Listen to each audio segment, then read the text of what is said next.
Hi guys, this is Jet Study Buddies. I'm Juliet, aka Jet. Welcome to the channel where you can learn all that you've ever wanted to know about learning disabilities.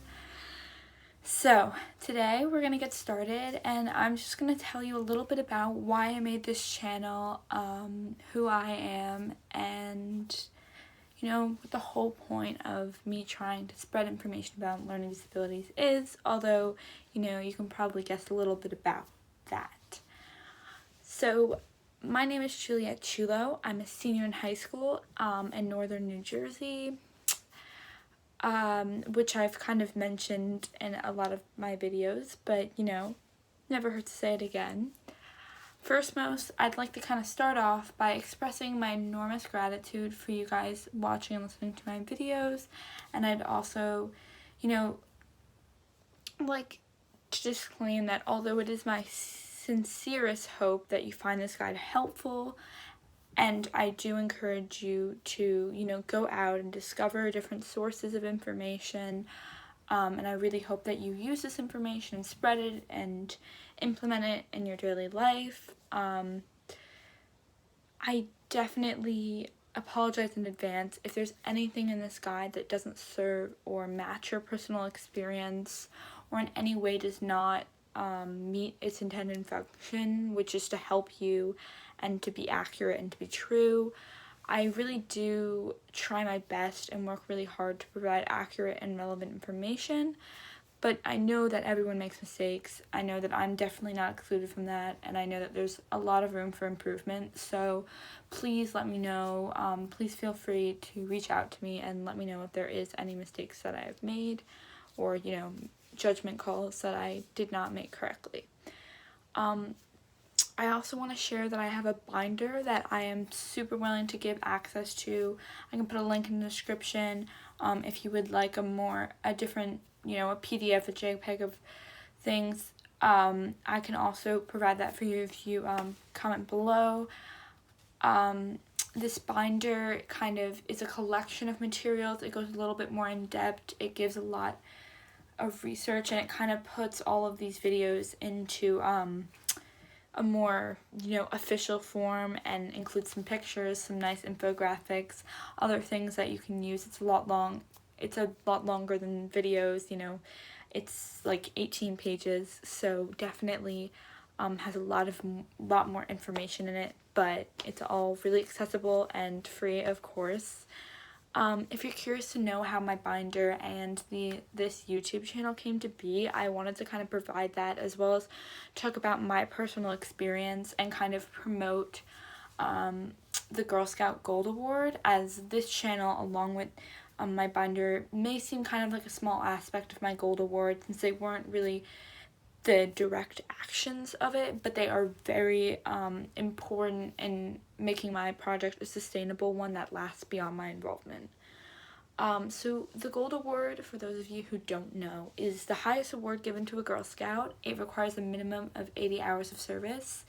I've been a really proud Girl Scout since kindergarten, and I've always been eager to contribute to my community. I participate in a lot of community service themed activities. I'm also in the Student Movement Against Cancer Club, along with I sometimes volunteer at the homeless shelter, and other sort of activities like that. I can't think of them all off the top of my head. But, what really sparked my idea for this Gold Award, which requires 80 hours of service, and that's a lot, and so you really have to be passionate about it, and in addition to that, you do need to make it sustainable, and so this YouTube channel, along with my binder, is my effort to do so. And I just noticed, as a student with ADHD and as a person, a student in the current public education system who's a lot of close friends I have, along with, people I just know, have learning differences, learning disabilities, and they have kind of expressed their experiences and struggles with me as well. And, I've noticed firsthand the problems that many endure out of school systems that are not necessarily designed for them. They're designed for neurotypical students. So I witnessed countless intelligent students believing themselves to be stupid or in any way inferior to others just because they think a little differently. I, like so many others, found this really, really frustrating and a really dark reality for a lot of people who genuinely wanted to learn and kind of had that passion stolen from them. Upon further research, I just, which I go into in a statistics video. It's called The Stats of Learning Disabilities. I totally recommend you check it out. And you can check that out before or after this video, and there's tons of other videos on important information that you can totally check out. Anyway, back to this. I really researched some statistics to kind of see if this reality checked out with the facts, and I found it did. It kind of, my suspicions were confirmed, and with the help of an excellent team of experts, I spoke to a lot of teachers, educators, different people who were well acquainted with learning and thinking differences. I organized a workshop catered towards kids with learning challenges and focused on promoting long-lasting and effective strategies for their own learning. It truly was an honor to witness the development of the increasingly more confident and academically passionate children they were always meant to be.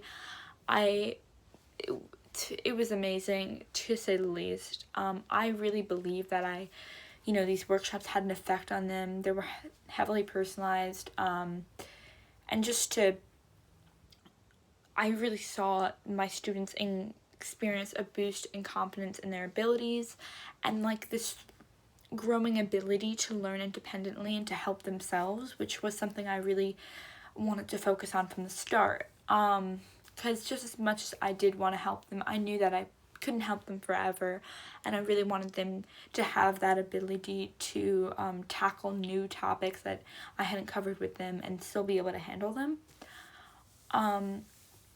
So along with that, they gained personalized approaches to address their learning disability, to understand their weak spots and their stronger spots. And I hope that they really gained a more positive attitude about themselves and learning in general. I know a lot of them kind of were originally easily defeated, but we also emphasize the importance of clear communication, so they can self-advocate by voicing their needs, their concerns, their weaknesses and their strengths.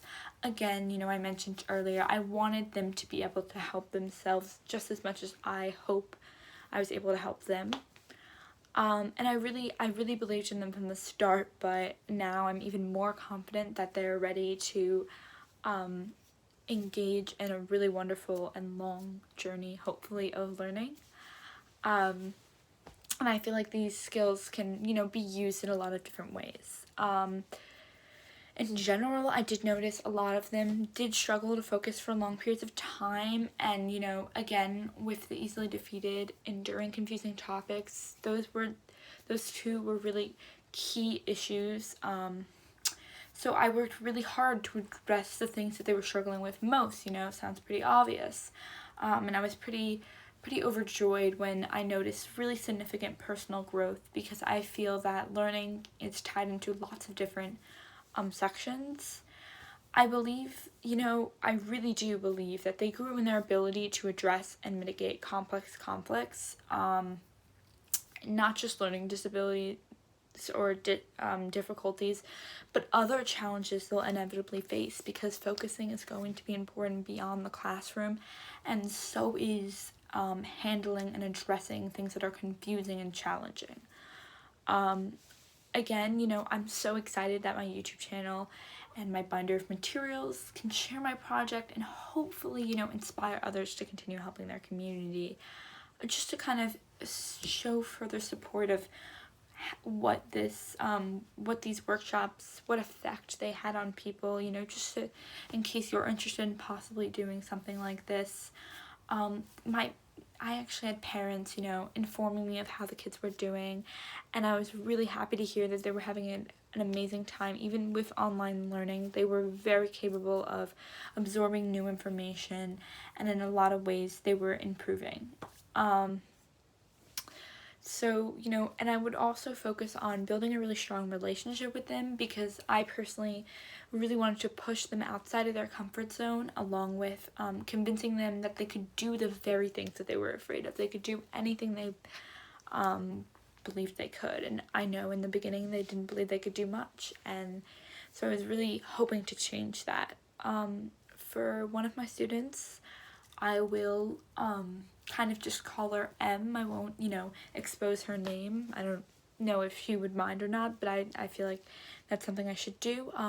Timed assessments spurred a decent amount of anxiety, and that's totally understandable. A lot of people have that experience. I personally have had that experience as well. So with her consent, we practiced them regularly in an environment, just me and her, with no consequences. Obviously, I wasn't gonna punish or grade her badly. To just elevate her comfort with them, to make her a little bit more used to them, and hopefully improve just skill wise. Like so many, I'm not in any way expressing judgment. I noticed that she was very easily frustrated when we moved on to harder topics, and went beyond what she kind of already knew.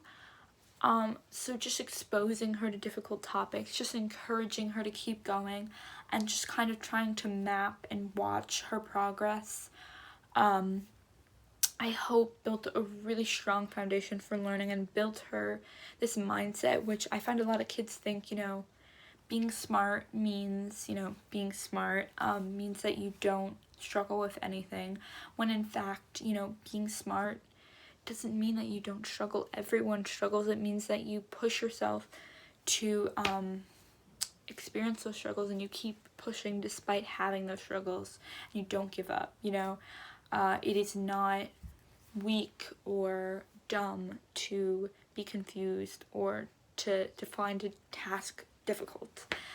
And so another one of my students, I will call him Jay, for anatomy. He struggled really severely with time management and organization. So I, was working with him in the summer too, which I know is not a great time. Students really, kids really want to have fun in the summer, not really worry about learning, and I totally understand that. But, I also just felt my presence being there in the summer was helpful in that aspect. But giving him homework, even ones, as small as reading a paragraph, exposing him to kind of really little bits of reading, was a genuine challenge, not just because of the actual task, but because the fact that it was an assignment and it was during the summer, and, he was also really shy. So, so we also had to focus on verbalizing his feelings and questions. So there was a lot of, individual approaches that I catered towards their personality and their strengths and their weaknesses, and I really just tried to get them comfortable with challenge, comfortable with being uncomfortable. And I noticed that students, again, as I've kind of alluded to, were really quick to dismiss themselves as stupid or incapable of doing something when they saw a task deemed daunting. And I really wanted them to learn that yes, you can do it. Just because you don't want to do it or you don't think you can do it doesn't mean you can't. So I know it could be really easy to be like, oh, these attitudes are sad, and kind of leave it at that, but I was really eager to discuss and kind of like spark a little reflection concerning those types of attitudes. Like, well, why do you think you can't do it? Just because it's hard, or because you find it hard? Because a lot of people find it hard, so having those discussions, building a really strong relationship with them, that was such a reward for me, and I hope it was a pretty good reward for them as well. Again, just to bring everything back to me, obviously the main goal was helping them, but to say this experience was transformative for me is really a massive understatement. I really no longer felt like a child, but someone capable of helping children. It was empowering for me, and I really hope it was empowering for them. As someone who doesn't get to, interact and form bonds with children as much as I'd like to, it was really great to do this. It was really great to be experienced, to experience new things and kind of, find different ways to, build enthusiasm with people. And I really hope that I helped my community even just a little bit, and maybe this message can help other as well, and maybe inspire others as well. So this video was really long. I'm very sorry about that, you know, but I just felt like I had to get all of that out and really tell my story and tell other people's story, but you know, of course anonymously. Thank you so much for watching. If you enjoyed this, if it helped you in any way, please share this message, please like, and please subscribe. Thank you so much. Have a great day.